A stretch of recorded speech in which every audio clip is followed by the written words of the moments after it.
What's up, guys? Welcome back to Newswave. So there's been a lot of talk recently about Sony and their PlayStation 4 with an issue that could actually make the PS4 essentially useless years down the line. Actually, the video over the weekend kind of showing off what everyone was talking about with the battery inside of the PlayStation 4, so make sure you check out that video if you're curious. But it turns out the PlayStation 5 could actually have a similar issue, and we'll talk about that one here today. Also, we're going to be talking about the PlayStation 5 and the Nintendo Switch when it comes to sales in the US, because they both continue to break sales records. And we're also going to go over a couple of interesting topics here that came up over the weekend, which includes Nintendo with F-Zero and Sony with Metacritic scores. Guys, if you enjoyed these videos, make sure that like button helps out a ton. And if you're new here to the Small Wave channel, make sure you subscribe down below. And we're going to start today with the Lego Mario figure for the full set that was announced with collaboration between Nintendo and Lego during that Mario 35th anniversary. And it turns out there was a firmware update that was pushed that could be pointing towards a new set showing up maybe with Luigi. Check this tweet out here.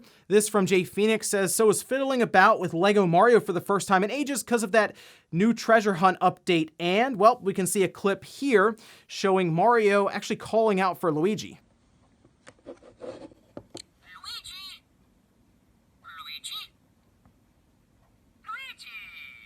Now, if you are curious how to do this, there is a tutorial video over on Brick Foundation showing that Mario has to be asleep for so many minutes, and then when you wake him up, he'll start looking around, calling out for his brother. And it's interesting to think that I guess you could have two different Lego figures, like a Luigi and a Mario, kind of interacting with each other. But the idea of maybe them pushing a firmware update and putting an Easter egg in there, kind of hinting towards it, is it's an interesting concept, I guess, with Lego figures or toys. And I don't know, we'll see what happens. The rumor apparently is that one could be showing up later on this year, so we'll see what they have for us then. Also, it looks like Amazon continues to have a rough go of things when it comes to video game development. We can see this here, VGC reporting with Bloomberg, actually about the Amazon Lord of the Rings MMO actually being canceled. That's right, and they even got a quote from an Amazon spokesperson saying, "We have been unable to secure terms to proceed with this title at this time.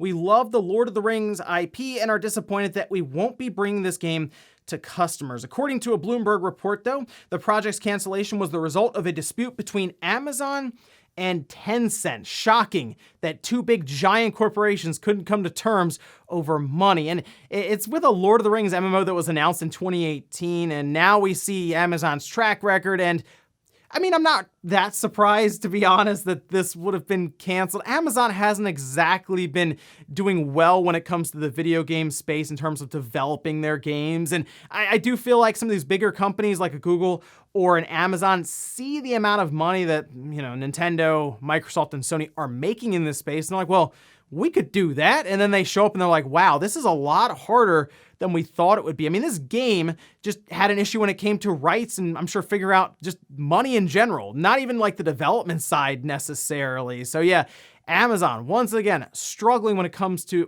video game development. Oh, and we talked about that big PlayStation 5 system update last week, and there were a lot of other things with that update that Sony didn't necessarily point out. Well, another part of that update appears to have to do with the DualSense controller seeing a firmware update, which if you got that update and then it asked you to plug in your DualSense controller, well, if you've been playing a lot of PS4 games, you may have noticed that the rumble has actually changed a little bit. This from Eurogamer, spotted on Reddit. People actually talking about this, where they say PS5 owners report the DualSense is now doing a better job of recreating PS4 rumble for back-compat games. And it appears a lot of that has to do with the intensity of the rumble motors being upped a bit, because before it felt kind of weak or soft and it didn't really make any kind of impact. The rumble motors in the DualSense obviously are different than the ones in the PS4. The ones in the PS4 is basically just like, they're on, they're off. And like that was kind of it, but it was much more intense, whereas the advanced haptic feedback in the DualSense, similar to what's in the Switch Pro controller or the Joy-Con controller, can do a lot more, right? They're much more accurate. You can do some subtle different things with it, even make sounds. So yeah, I guess they didn't have it set up correctly for PS4 backwards compatibility, unless the game was set up to take advantage of the DualSense. But this latest update, more or less, I would say, upped the intensity to more so match what the DualShock 4 was doing this past generation. And guys, with some of the quick news out of the way, let's get into the bigger stuff. Let's start with the PlayStation 4 issue that's been dubbed C-Bomb, and that has to do with the system itself, the battery dying, and then its inability to actually play not only digital games, but physical media as well. And the problem here is when the system's battery dies, it will like revert back to 1969. I did a full test, like I said, and it has to be synced to the PlayStation server for any games to work. I mean, a lot of us look at digital and we're like, well, yeah, you probably need a connection at some point to verify ownership. And that's just kind of the way it is with digital games. You don't really own them. People like to say they do, but like you basically own the rights to play these games. Whereas if you have physical media, technically you have the disc that has the game on it, and I know it all installs anyway, but it's at least there and you could play it unpatched and at least have the game itself playing 20 years from now, unless that battery dies, because it does affect physical media as well as that digital media. And it looks like the PlayStation 5 is affected too, because check this tweet out right here, where it says, breaking, a kind volunteer has dismantled their PS5 to test C-Bomb for us, and the initial results confirm that PS5 is also affected. Initial results indicate that all digital games will cease to work in a C-Bomb scenario. More details to come soon. And I read this and I thought, well, why didn't they test the physical media as well? Like pop a disc in. If you're already to the point where you've pulled the battery to essentially simulate a dead battery, why don't you also pop a disc in? Unless it was for a digital PS5 and that's kind of what they had in front of them to use for that experiment. Because that's something I was thinking about doing. Like, do we take the PS5 that I've done a lot of stuff to anyway, take the battery out and see if a physical game will work when it's not connected to Sony's servers? Because that was another big thing that was mentioned, since the Xbox Series X does need an internet connection to set the system up out of the box, whereas the PlayStation 5, you took it out of the box, you set it up, and it was good to go without an internet connection. But if you have the battery pulled, all of a sudden the PS5 does need an internet connection to resync. That's the biggest thing here. People ask quite a bit in the comments, if you get a new battery and you pop it into the PS4, will it then work? No, even if you replace the battery with a good working battery, you still need to reconnect to the PlayStation servers that they have set up so that the system can sync up your trophy data. That seems to be the biggest part here. So even in the future, let's say 20, 30 years from now, you want to go and play the PS4, just as an example. That's what you have. You're like, all right, I'm going to go, the battery's died. There's no server to call to. The PS4 is basically bricked, unless you go down the route of homebrew, which is probably what a lot of people will turn to at some point if we get there. The biggest thing here is no one knows what's going to happen in 20 to 30 years. It could become an all-streaming future. Who knows?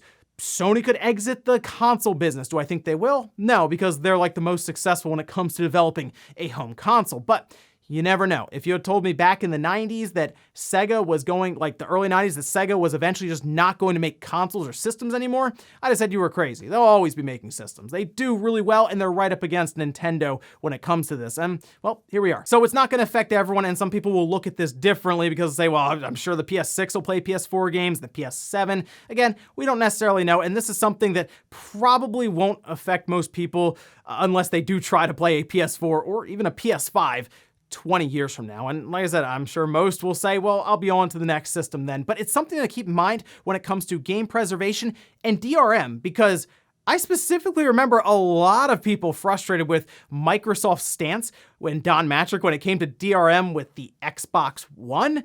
And all of a sudden, everyone's like defending the PS5 and even the Series X DRM. It's like, wow, we've really made, like, the community's made a 180 on this whole viewpoint when it comes to console DRM, with the system that they bought and the physical media being unable to play in some scenarios that could probably be patched out easily. It's like, just ask the company to patch and fix this and then move on. Next up, let's talk about the Switch and PlayStation 5 sales as reported by the NPD for the month of March. We're gonna head over here to Matt Piscatella on Twitter, where he says, Nintendo Switch was the best-selling hardware platform in both units and dollars during the month of March. In the first quarter, Nintendo Switch was the unit sales leader, while PlayStation 5 ranked first in hardware dollar sales. Moving on a little further here, PlayStation 5 is the fastest-selling console in US history in both unit and dollar sales. That's lifetime sales with 5 months on the market. And it's not too surprising to hear that the PlayStation 5 has set that new record, considering Sony, I'm sure, is allotting more PS5s to the US than probably anywhere else. I mean, we see what's going on in Japan, where Sony is kind of having less of a focus there and more of a focus out west with the US. And they also appear to be pushing a lot of systems out to Europe. So they kind of have their different regions set up as to where they want to establish a strong foothold now. And then I'm sure they will start to work more and more into Japan as they are satisfied with the number of systems they have in places like the US. So to hear that a spot where they would have a significant amount of their allotment of consoles break these kind of records isn't too surprising, but it's still impressive nonetheless with the current situation around the chip shortage. They're still working really hard to push PlayStation 5 systems out there, even though I know the biggest thing is, well, they're impossible to find. Yeah, I mean, a lot of scalpers obviously are buying them and reselling them, and that's going to be ongoing, I'm telling you, I think for probably the rest of the year, probably into mid-2022. It's just going to get worse as we approach the holidays towards the end of this year as well. And then on the side of the Switch, it's just business as usual. The Switch is always at the top of the NPD in some way, whether it's the system number of systems itself or like the dollar sales along with that. It's even if the PS5 at least sells enough to get the overall revenue or the dollar sales, the Switch always seems to be above it in terms of units sold. And that makes sense because obviously the Switch is cheaper than the PlayStation 5. So the PlayStation 5 doesn't have to sell as many units to get more revenue, but still, yeah, the Switch is just always at the top of the NPD in some regard. So it's business as usual there. We'll also quickly take a look at the top software for the month. We'll go with the top 10. Call of Duty Black Ops Cold War was number 1, which it's the US. We like our Call of Duty games here, so not surprising at all. Monster Hunter Rise, though, number 2. That's really impressive. The Monster Hunter series has grown so dramatically, especially after Monster Hunter World, which is the best-selling Monster Hunter game for Capcom, or just game in general. That is their best-selling game, is World. So impressive to see Rise continue along there. Outriders, by the way, number 3. That's pretty impressive too, considering if you think about Outriders and Monster Hunter, they came out towards the end of the MPD tracking period, but Outriders had to have like snuck in by like 2 or 3 days because it came out April 1st. So that's pretty good for Outriders. Super Mario 3D World there at 4, the little star next to it means no digital sales are tracked. That's all physical. Then we have Marvel's Spider-Man Miles Morales at 5, Mario Kart 8 at number 6, which Mario Kart 8 is now the best-selling racing game ever in that genre in the United States. Yes, Mario Kart 8 Deluxe is an absolute sales beast for Nintendo. Assassin's Creed Valhalla at 7, Animal Crossing New Horizons at 8, Super Mario 3D All-Stars at 9, and then Minecraft rounding out the top 10. So overall, a big month for games when it comes to sales. Seeing Outriders at number 3 is pretty cool. It was on Game Pass, but I guess a lot of people still wanted to buy that, as it was number 3 for PlayStation and Xbox when you divided up their systems. So good stuff there. And then obviously Monster Hunter at number 2, but of course records broken all over the place with the PlayStation 5 and the first 5 months, and Mario Kart becoming the best-selling racing game in the US ever. So good stuff there for the month of March overall. Next up, let's talk about Sony and Metacritic scores. Now, this story actually comes from an interview that took place over the weekend, that with David Jaffe, who worked to create and develop and produce games like God of War and Twisted Metal, and John Garvin, who was the lead writer and creative director on Days Gone, which Days Gone's been in the news quite a bit. It was actually trending on Twitter yesterday because a lot of people were just kind of talking about the idea of Days Gone 2 and the idea of Sony not greenlighting it, apparently, when it was pitched to them. This, according, of course, to Bloomberg and Jason Schreier. But John Garvin's take on Sony and Metacritic scores was kind of interesting in this past interview. This is what he had to say. This is just the reality of Sony. Metacritic score is everything. If you're the creative director on a franchise and your game is coming out to a 70, you're not going to be the creative director on that franchise for very long. And it's interesting to think about Sony this way because it does kind of line up with that Bloomberg story if you think about it. Because what we see here, again, according to Jason Schreier, after hearing John Garvin's comments, is that Sony is striving for high-quality, big-budget releases. Yeah, a 70, that's probably not going to necessarily cut it with Sony because if you look at what happened with Days Gone, I think there's still a lot to that story, by the way. I feel like the development was not smooth at all, and that could also be playing into this whole thing and why Sony or Ben Studios is working on a new IP and not Days Gone 2. But when that game came out, it had a lot of bugs, had a lot of glitches, and that was reflected in the overall quality of the product. And really, I think is one of the biggest reasons the review score was lower than a lot of people think it should have been, right? If you look back on it then, it was all over the place. Now, much better, but it's gone through several patches since it came out. And if you play it on the PS5, it feels like a completely different game now. I'm not gonna tell you that Days Gone is like this amazing game. I didn't really care that much for it. And I think the marketing leading up to its release didn't do it any favors either, because people looked at it and said, wait, is this Last of Us? Like that was the biggest thing there. So it just didn't feel like it differentiated itself enough from some of Sony's other franchises like Last of Us to make it feel unique. But naturally, this brings up the idea of, should Metacritic be the be-all, end-all when it comes to, well, should this game get a sequel? For me, no. I mean, if I was a business, I'd look at it and say, okay, how well did it sell? And it sounds like Days Gone at least made a profit, or at least brought in enough money to cover all of the development costs. But again, Sony doesn't really want that lower Metacritic score on its, on its overall record, because they want to have these big budget blockbuster titles that hold up the PlayStation brand as a quality brand. One that has them charging $70 for games. I mean, think about that. They also raised the price $10. There's a lot of pressure there to kind of live up to when it comes to these game releases. And if they can guarantee that these games are coming out, they're getting critically acclaimed, they can do things like put Game of the Year on the outside of the box, they don't necessarily have to drop the price on these games. That's the biggest thing there. A lot of people expect Sony to drop these prices from 70 down to like 40, down to 30 this generation. And I kind of think Sony's gonna start looking at Nintendo and applying their strategy to these Sony first-party titles, that being that $70 price is locked in for a while.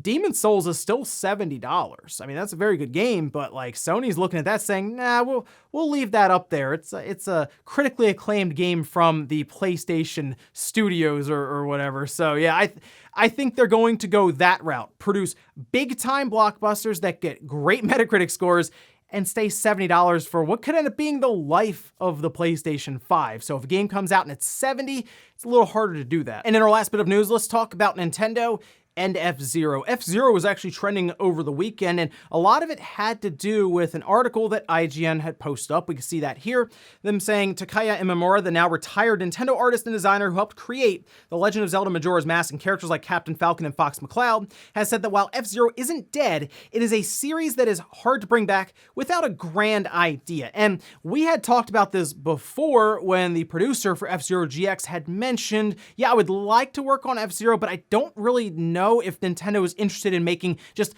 another racing game when Mario Kart is so successful for them. Basically, F-Zero would have to change drastically for Captain Falcon to make a return in his own big game, and that could be something like an adventure game. Like, basically, you know, Captain Falcon gets out of his vehicle and runs around or something there. I don't know if Nintendo is necessarily going to revisit F-Zero as just F-Zero as we remember with something like F-Zero GX. It's an awesome game. I mean, it really is. Go play it on the GameCube. Still holds up perfectly, especially if you have like one of those HDMI adapters for your GameCube. It's awesome, and you go through emulation with Dolphin, it looks even better. But you bring F-Zero over, and sure, it's gonna feel different than Mario Kart because it's gonna be crazy, and you're gonna do all kinds of stuff like a Wipeout, for example. You're going through loops and crazy crashes and all this. It's still gonna be marketed as another racing game from Nintendo. And I kind of feel like Nintendo is a bit stumped on F-Zero right now and how they could make that work without, as they say, some grand idea, some big thing that would make it feel way different than a typical racing game or like Mario Kart. So it's hard to say, but let me know what your best idea would be for F-Zero to make a return, or should they just do what a lot of people have been asking and, you know, port F-Zero GX and call it a day? And before we go to the comment of the day, we're gonna take a look at the poll that I posted up yesterday, where I asked, is Metacritic average score for a game a big deciding factor when you make a full price purchase? I was very specific about that because some games will go into impulse buy territory where it's like $15 or $10 or something, you know, on an eShop sale or the PlayStation sale, and you just kind of buy it without checking out Metacritic scores. But 16% of you said, yes, I need to see its Metacritic score first. 84% of you said, no, I don't really care what a game's Metacritic score is. And I completely expect that from a lot of people who are more plugged in and, you know, watching YouTube videos and stuff, because it's easy to just watch gameplay and see if it's a game you would like, but there are times where Metacritic is very useful, especially if there is a game that is very buggy and glitchy out of the gate, or it has some serious issues when it comes to gameplay elements. But if you think about it, we had Cyberpunk come out, and those review scores were all over the place. Some people said it was the best game they ever played, it was 100, and then all the way at the bottom we get a 20, and they're like, yeah, the game doesn't start up. So sometimes Metacritic doesn't even help that much, but I think it's at least a tool we can use while we're trying to figure out if a game is worth the $60 or even $70, but most times end up just being kind of a point of contention in fanboy wars. And we'll finish up with a comment of the day as you're seeing here. This is from Ian saying, release the Snyder cut of Balan Wonderland. You know what? I would be really curious to see what the entire development looked like for Balan. Like, really, that is the documentary I want to see, because at some point they all sat down and they said, yes, this game is good. Like, something had to have gone on in development where they weren't looking at it, they weren't paying attention, they were all over the place with I don't know. I need to know how they went from start to finish creating this game and thinking some of the ideas in there were worth this full price of $60 on all of these different platforms. That'd be an interesting watch. And ladies and gentlemen, that's gonna do it here for Newswave. If you enjoyed this video, guys, hit that like button, really helps out. If not, hit the dislike. Leave comments down below about everything we talked about here today. There's this current situation around DRM for the PlayStation 4, the PlayStation 5, and even the Xbox now. Much things have changed since 2013. Also, what do you think about Metacritic scores being really important to a company like Sony? And then how do we bring back F-Zero in 2021? What's the big idea to get that franchise back on track? Thanks guys for watching, and I'll see you next time.